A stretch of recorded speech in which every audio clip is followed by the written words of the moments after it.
Mbote na bino nyonso balandi émission tolobela mboka ozali partout dans le monde pona kolanda bongo émission na bino ezolobela bino ba vérité na etali bongo politique ya mboka na biso. Aujourd'hui, dans vos prières, n'oubliez pas de demander la mort de ceux qui volent les biens de l'État.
Malgré les vicissitudes graves que vit notre pays,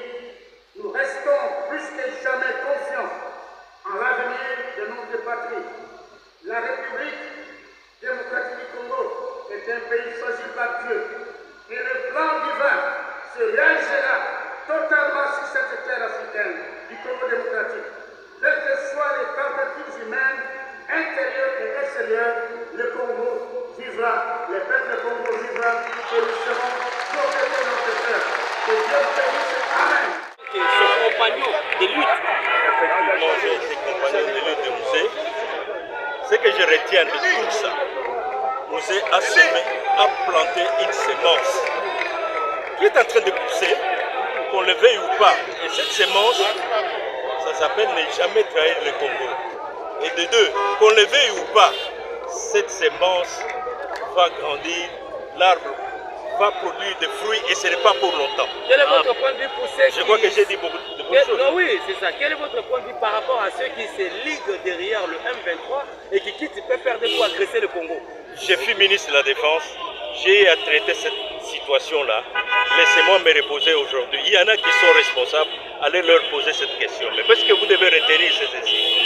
Mouzé a semé une semence qui produit, tôt ou tard, les fruits vont réagir. Nous mangerons ces fruits, ce n'est pas pour longtemps.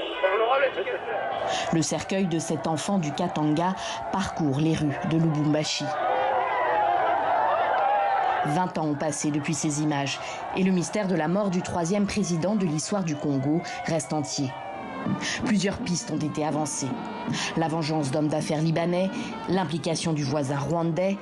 D'autres voix ont noté aussi que Laurent Désiré Kabila était jugé trop indépendant par les Occidentaux. Nous ne sommes pas contre les Occidentaux,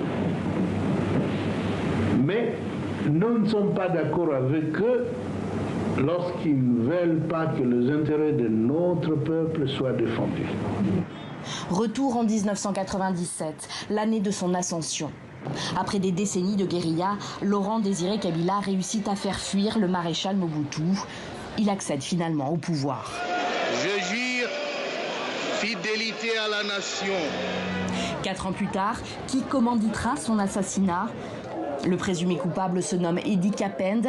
Il était l'aide de camp du président Kabila au moment des faits. Après avoir passé 20 ans en prison, il a été libéré le 8 janvier dernier, gracié par le président Tshisekedi, comme 22 autres personnes. Tous avaient été condamnés à mort en 2003 pour l'assassinat de Laurent Désiré Kabila.